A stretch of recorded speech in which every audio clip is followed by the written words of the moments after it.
हरियाणा के युवाओं के साथ जिस तरीके का अत्याचार भारतीय जनता पार्टी की सरकार कर रही है और जिस तरीके के भूल भुलैया में उनको चक्कर कटाए जा रहे हैं, उस विषय पर आज यहां हम बात करने के लिए इकट्ठा हुए हैं।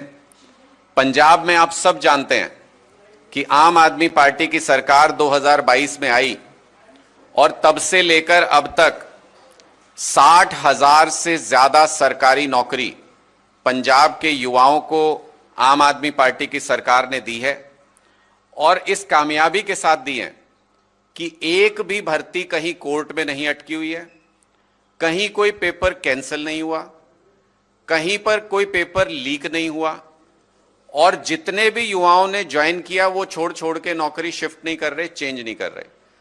तो एक बिल्कुल क्लीन तरीके से 60,000 नौकरी पंजाब के अंदर दी गई।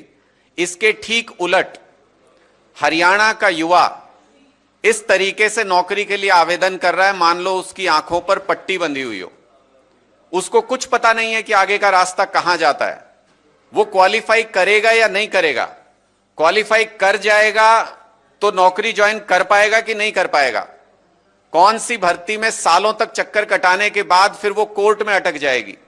ये सारी चीजें हरियाणा में इस वक्त हो रही हैं। मैं एक उदाहरण देके आपके सामने बताना चाहता हूं कि ये भूल भुलैया कैसा है जो नायब सिंह जी ने और भारतीय जनता पार्टी की सरकार ने हरियाणा में रचा है।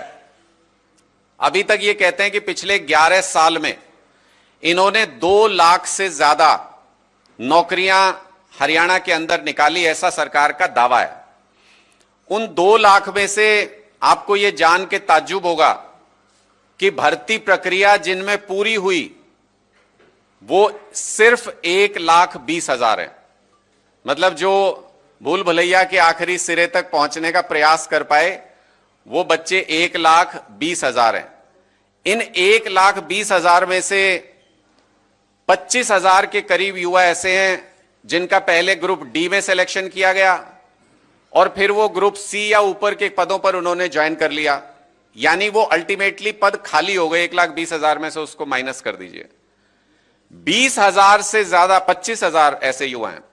20,000 से ज्यादा ऐसी नौकरियां हैं जो अलग अलग केसेस में कोर्ट में आज भी धक्के खा रहे हैं युवा, वो कोर्ट में अटकी हुई हैं। और इस 11 साल के अंतराल के दौरान जब इन्होंने ये नौकरियां देने का ये दावा कर रहे हैं, उस दौरान 50,000 से ज्यादा सरकारी कर्मचारी रिटायर हो चुके हैं। जब ये नई नौकरी देने की बात कर रहे हैं तो 50,000 रिटायर भी हो गए।